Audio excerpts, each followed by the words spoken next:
I found a crazy way to bet this game. Oh, I like crazy. It- it- um,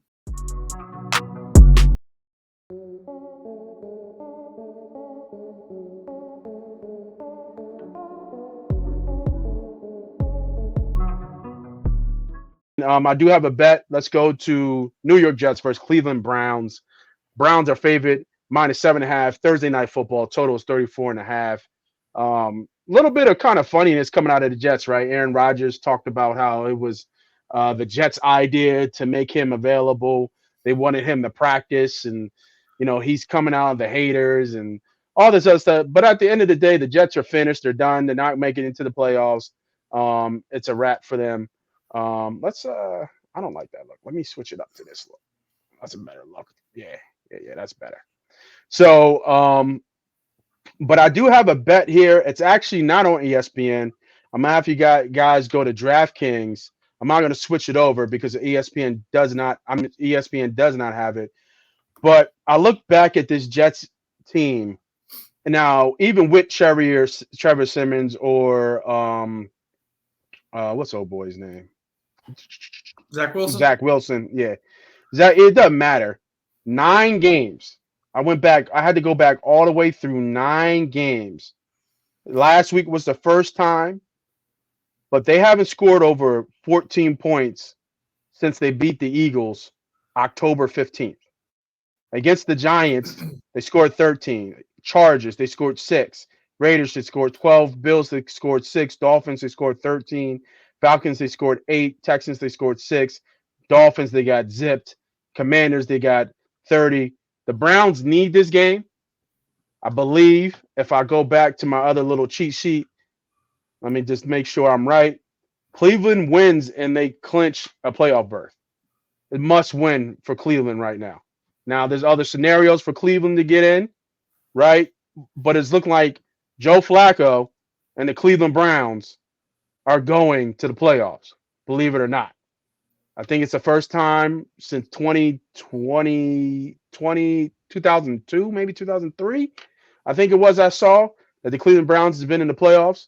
I might be a little bit off on that. So if you guys in the comments, double check, fact check me, leave a comment. Let me know what you if when's the last time Cleveland Browns have been to playoffs. But I think I'm pretty good on that number. But what I'm taking here is I'm taking the Jets under 13.5 points first half. I'm sorry, no, not first half, total. Under 13.5 total points. It's on DraftKings.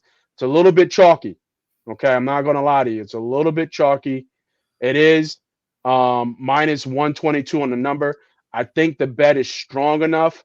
The Cleveland Browns defense is going to be strong enough to keep this offense,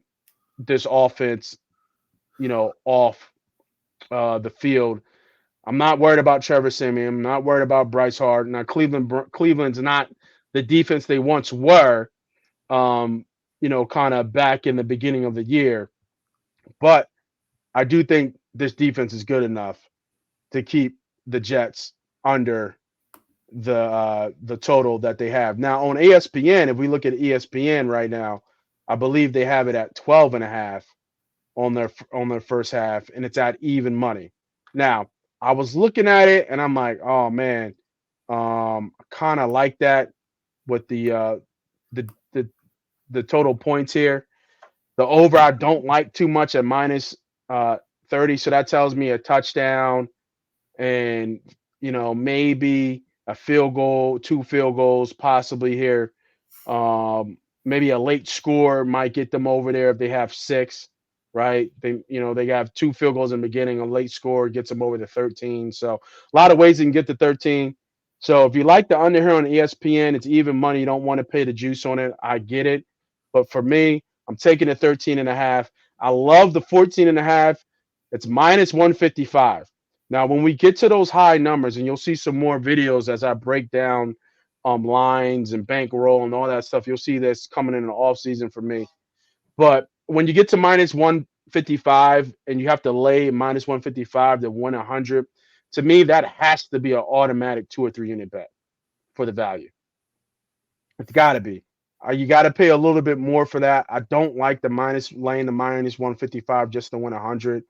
I would rather pay if I was laying the 2, what would that be?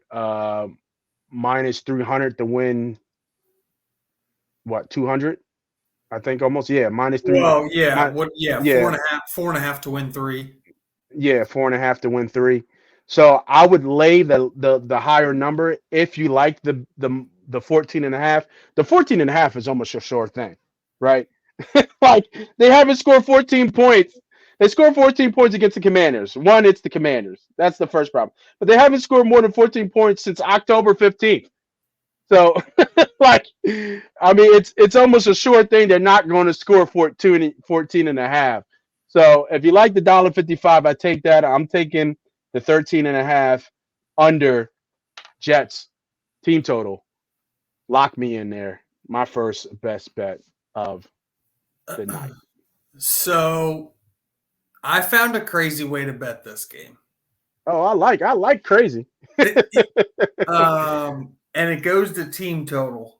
And we're picking up nickels here, and you're gonna have to risk quite a bit to win a little bit. But I just want to go with this little foolproof here, and just hear me out. And it's just going off you. Like, so ESPN is offering 12.5, right? Even. Yep. Go over to DraftKings. They're my favorite for props. They just offer so many more things for props. Let's go to Jets team total. You don't have to pull it up. I can just tell you what it is. I've got it pulled up. Jets team total. At 10.5, you get plus 124. So I wouldn't even think about ESPN, because at 12.5 under, you get plus 105 at DraftKings. So you're already getting better value at 12.5 by $5. Here's what I'm doing, though. I'm going to take under 10.5. You get plus 124. So essentially, I'm getting a quarter unit of juice for every full unit bet. Mm-hmm. So you take under 10.5 team total. But then what you do is, just in case, a hedge to that, but it's the same value. So either way, you're going to pick up a quarter unit. And if you bet 4 units, you're going to pick up a unit no matter what. You go to DraftKings, and then you pull up the team total bands. And the team total bands for the Jets, 11 to 20 is plus 130. So if I'm under 10.5, I'm getting a plus 125. If I'm 11 to 20, I'm getting plus 130. As long as the Jets don't score over 21, as long as the Jets don't score 21. They're not scoring 21 on the Cleveland Browns. See what I'm saying? So what I'm thinking of doing, I know this is what I call picking up nickels, but if you risk 4 units on both these, you're going to pick up a unit on one of the sides, guaranteed. What is that? What is that betting term when you bet both sides? Entourage, or what is it called? My terminology for it is picking up nickels, because you're essentially just picking up the you're essentially just picking up the juice off the winning side. Yeah. But yeah, some people call it window shopping. Some people, I mean, there's a couple terminologies out there where you're trying to you're just locking a sure money. And again, this isn't something where you're just doing 1 unit to pick up 0.25 units. This would be something where you try to do 8 units to pick up 2, or 4 to pick up 1. A unit's a unit in my world. And if you find good value, like this is good value, where they're giving you plus 125 or more on both sides of a key number, I got to do it here. To me, this is just a no-brainer. I'm going to win a unit. Like, that's just how I look at it. Like, I can just close my eyes and know I'm going to win a unit because the Jets aren't scoring 21. Agreed. I know that was a lot of just kind of betting mechanics, and that's not really a handicap, but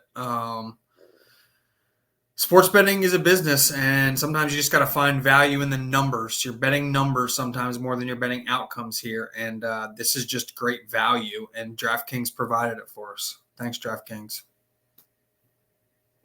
I think it's called arbitrage. Arbitrage. That's what it's called. Arbitrage. Yeah. That's what they call her. Yeah, arbitrage betting. Arbitrage betting Yeah. is kind of how you hedge yourself. Yeah, I call it picking up nickels, just because it's, everyone can kind of visualize that terminology in your mind. It might only be it might only be 5 cents at the time, but if you consistently can find ways to pick up 5 cents, it adds up. Yeah, for sure, and like I said, the one thing about this show that you guys, the one reason I started this show was to teach people how to sports bet. Like we give picks, we show you what it looks like at the end, but the beginning is how to bet, right? Understanding different terms, understanding different philosophies, understanding the mental.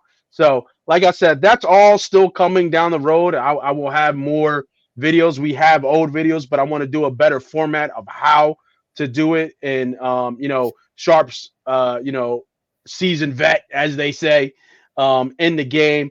But what he just did or what he just explained is called an arbitrage type bet, where Yep. you're betting both sides. So it's like you're watching the game for free. It doesn't matter which side it lands on. You're going to win money. And that's where the key phrase, picking up nickels, because you're betting both sides, but you're still going to come out on top and win. And at Yeah. the end of the day, that is what sports betting is all about. It's That is winning money. That is what the house tries to do every time they set a line. They want the same number of people taking both sides of any one single bet so that they get the juice of the losing side.